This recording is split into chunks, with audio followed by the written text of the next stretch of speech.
நஞ்சாவ், சுக்கோத்தாய், மாங்ராய், லன்னா போன்ற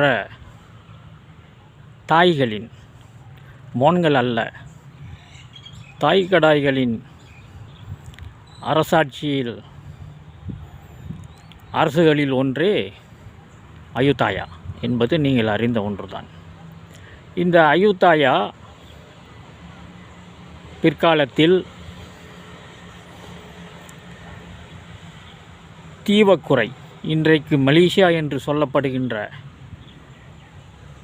பகுதிகளில், குறிப்பாக தீவக்குறையையும் தென்கிழக்காசிய பெருநிலத்தையும் இணைக்கும் இஸ்முஸ்கரா எனப்படுகின்ற பகுதிக்கு தென்பகுதியில்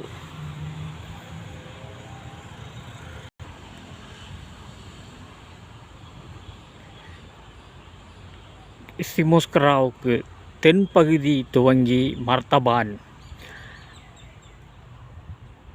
மலாய் தீபகற்பம் என்று சொல்லப்படுகின்ற, இன்றைக்கு கூறப்படுகின்ற அந்த பகுதி வரை தவிர, கிழக்கில் பழங்கெமர் பேரரசு ஆட்சி புரிந்த இன்றைய தாய்லாந்தின் பல பகுதிகளையும் வென்று,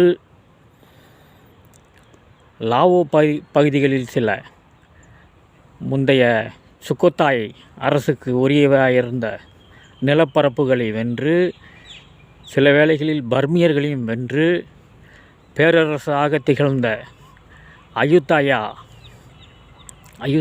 அயுத்தாயாவின் நகரங்களில் ஒன்றே இப்பகுதி.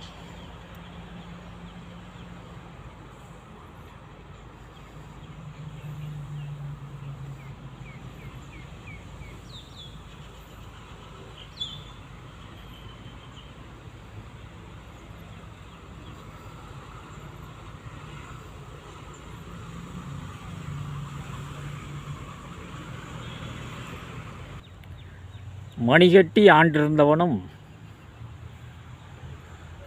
இன்றைய தாய்மொழி வடிவத்திற்கு வித்திட்டவனுமான மகா ராம்காம்யேங்கின்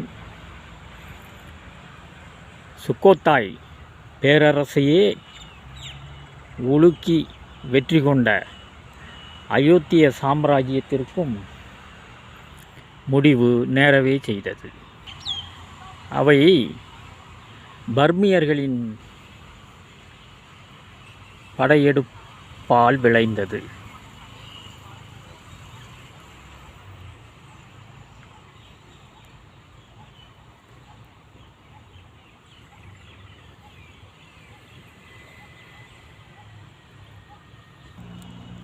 அப்பர்மியர்களின் படையெடுப்பிற்கு பின்னர் சுக்கோத்தாயின் கிரீடம் தரையில் உருண்டு ஒளிமங்கி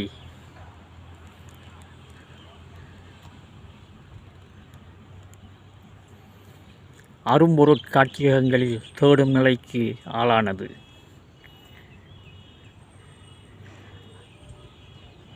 இப்பிராந்தியம் பிற்காலத்தில் தக்சின், அதாவது தாய்லாந்தை 4-5 வகை காலகட்டமாக பிரிக்கலாம். நஞ்சாவ் காலகட்டம், சுக்கோத்தாய், அயுத்தாயா, பிறகு தக்சின் காலகட்டம். தக்சின் காலகட்டத்தின் ஒரே மன்னன் தக்சின் மட்டும்தான். இந்த தக்சின்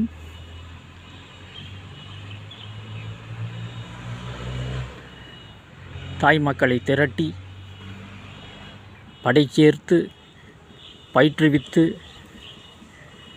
பர்மியர்களை தோற்கடித்து அவர்களின் ஆளுமையிலிருந்து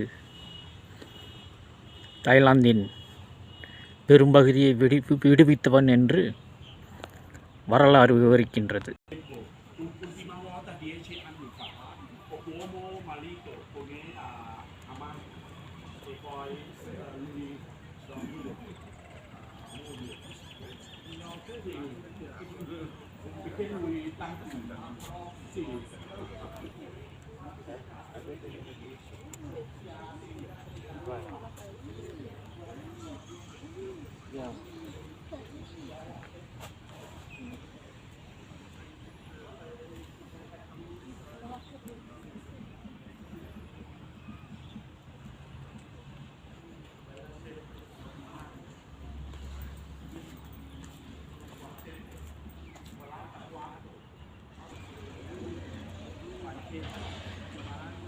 பர்மியர்களின் ஆதிக்கத்திலிருந்து தாய்லாந்தை விடுவித்த தக்சீனுக்கு என்ன நேர்ந்தது?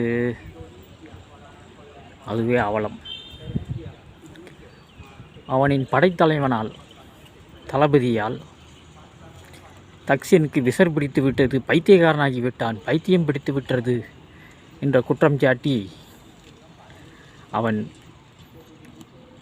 ஆட்சி கதிரிலிருந்து அகற்றப்பட்டான்.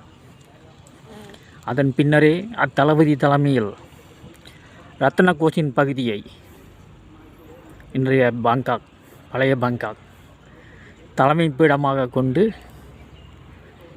சக்ரி அரச மரபு பதவியேற்றது. அந்த அரச மரபின் அந்த சக்ரி அரச மரபின் 10வது ராமாதான் இன்றைய மகா வஜ்ரலங்கோன்.